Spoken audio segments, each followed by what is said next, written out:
Hello. അപ്പോൾ ഇന്നത്തെ channel ഒരു റിച്ച് ചാനലാണ്. റിച്ച് ചാനലെന്ന് നിങ്ങൾക്ക് കണ്ടപ്പോൾ തന്നെ മനസ്സിലായിട്ടുണ്ടാവും. ഇത് ഈ ഒരു നമ്മുടെ നോട്ടിൻ്റെ മിനിയേച്ചർ വേർഷൻസില്ലേ, ഇതെൻ്റെ അനിയൻ എനിക്കിത് കണ്ടു തന്നതാ. എനിക്ക് തോന്നുന്നു എന്തോ മിഠായിയോ എന്തോ വാങ്ങിച്ചപ്പോൾ അതിൻ്റെ ഒപ്പം നമുക്കിങ്ങനെ ഗിഫ്റ്റായിട്ട് കിട്ടില്ല, അങ്ങനെ കിട്ടിയതാണ്. സോ അത് കൊണ്ടുവന്ന് തന്നപ്പോൾ തന്നെ എനിക്കിങ്ങനെ ഒരു ഐഡിയ ഉണ്ടായിരുന്നു. ആൻഡ് ഇതിൻ്റെ തീം നമ്മുടെ എൻ്റെ അടുത്ത് ഉണ്ടായിരുന്നത് 100 രൂപയുടെ നോട്ടില്ലേ, അതായ കാരണം ഞാൻ പർപ്പിൾ തന്നെയാണ് തീമായിട്ട് ചൂസ് ചെയ്തിരിക്കുന്നത്. അപ്പോൾ നമ്മുടെ അടുത്തുള്ള ആ 100 രൂപയുടെ ആ മിനിയേച്ചർ സാധനങ്ങളൊക്കെ നമ്മുടെ പേജിൽ അങ്ങ് നിരത്തി ഒട്ടിക്കുക. അങ്ങനെ ഒരു പാറ്റേണോ ഒന്നുമില്ല, മാക്സിമം ഫില്ലാക്കുന്ന പോലെ ഞാൻ അങ്ങനെ ഒട്ടിച്ചു കൊടുക്കുന്നുണ്ട്. മേളിലൊക്കെ വന്നു, പക്ഷേ എന്നാലും ആ പേജ് മാക്സിമം കവർ ചെയ്യാമെന്ന് മാത്രമായിരുന്നു എൻ്റെ ഒരു എയിം ഉണ്ടായത്. പിന്നെ നമ്മുടെ മറ്റേ സൈഡ് പേജ് അതിലെന്ത് ചെയ്യും, അതിൽ ഞാൻ ആദ്യം തന്നെ ഒരു പർപ്പിൾ കളർ എ4 പേപ്പർ ഉണ്ടായിരുന്നു എൻ്റെ അടുത്ത്. ആ പർപ്പിൾ കളർ എ4 പേപ്പർ വെച്ചിട്ട് കംപ്ലീറ്റ് ആയിട്ടൊന്ന് കവർ ചെയ്ത് കൊടുക്കുന്നുണ്ട്.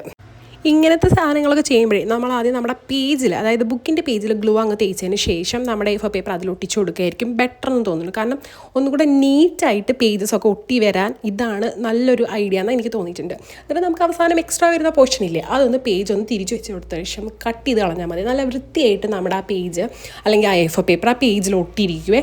ആൻഡ് അതിന് ശേഷം ഞാനൊരു ഡോയിലി പേപ്പറാണ് ഒട്ടിച്ചു വെക്കാമെന്ന് വിചാരിച്ചിട്ടുണ്ടായിരുന്നത്. അപ്പോൾ ഒരു ഡോയിലി പേപ്പർ ഒട്ടിക്കുമ്പോൾ ഭയങ്കര കട്ടി കുറവായ കാരണം ഞാൻ 2 ഡോയിലി പേപ്പർ ഒട്ടിച്ചു കൊടുക്കുന്നുണ്ട്. അപ്പോൾ കുറച്ചും കൂടെ വൈറ്റ് കളർ കുറച്ചുകൂടെ കാണും ചെയ്യും. നമ്മുടെ ഗ്ലൂവിൻ്റെ ആ ഒരു സാധനമൊന്നും പെട്ടെന്ന് എടുത്ത് കാണത്തുമില്ല. അപ്പോൾ ഞാൻ അങ്ങനെ ഒട്ടിച്ചു കൊടുക്കുന്നുണ്ട്. ആൻഡ് പിന്നെ വന്നത് എന്താണെന്ന് വെച്ച് കഴിഞ്ഞാൽ, എൻ്റെ അടുത്ത് കുറച്ച് നോട്ട് ബാക്കിയുണ്ടായിരുന്നു. എൻ്റെ ഇതുപോലെ തന്നെ ഒരു 10 രൂപയുടെ മിനിയേച്ചറും കൂടെ തന്ന ഗിഫ്റ്റിലുണ്ടായിരുന്നേ. അപ്പോൾ ഞാൻ അതും ഒട്ടിച്ചു കൊടുക്കുന്നുണ്ട്. പിന്നെയും ബ്ലാങ്കായി തോന്നിയപ്പോൾ എന്ത് ചെയ്യും എന്നുള്ളൊരു ഐഡിയ എനിക്ക് വന്നില്ല. കുറേ ആലോചിച്ചപ്പോൾ ഓക്കെ ഞാൻ വിചാരിച്ചു മണി ഈസ് എവറിത്തിങ് എന്നുള്ളത് നമ്മുടെ മറ്റേ ആൽഫബറ്റ് ഒട്ടിച്ചു കൊടുത്തിട്ട് അങ്ങനെ ചെയ്യാമെന്ന്.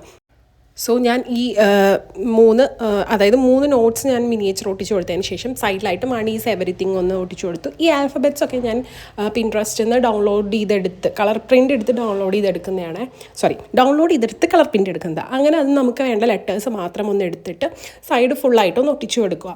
അപ്പോൾ നമ്മുടെ ജേണൽ റെഡി. ആൻഡ് ഇപ്പോൾ എനിക്ക് തോന്നുന്നത്, ഞാൻ പറഞ്ഞില്ലേ, എന്തോ ഒരു മിഠായി വാങ്ങിക്കുമ്പോൾ കൂടെ കിട്ടുന്ന ഗിഫ്റ്റാണ്. അപ്പോൾ നിങ്ങൾക്കും ഇതുപോലെ എന്തെങ്കിലും മിഠായി വാങ്ങിക്കുമ്പോൾ കൂടെ ഇങ്ങനെ കിട്ടുവാണെങ്കിൽ ഇതുപോലെ ജേണൽ ചെയ്യാനായിട്ട് യൂസ് ചെയ്യാം. ആൻഡ് നിങ്ങളുടെ അനിയന്മാരോ ഫ്രണ്ട്സോ ആരുടെയെങ്കിലും അടുത്ത് ഇങ്ങനെ ഉണ്ടെങ്കിൽ അവരോടും പറഞ്ഞു കൊടുത്തേക്ക് ഇങ്ങനെ ചെയ്ത് വെക്കാം എന്നുള്ള രീതിയിൽ. അല്ലെങ്കിൽ സാധനം ഇങ്ങോട്ട് വാങ്ങിച്ചേരും, നമുക്കായി സ്വന്തമായിട്ട്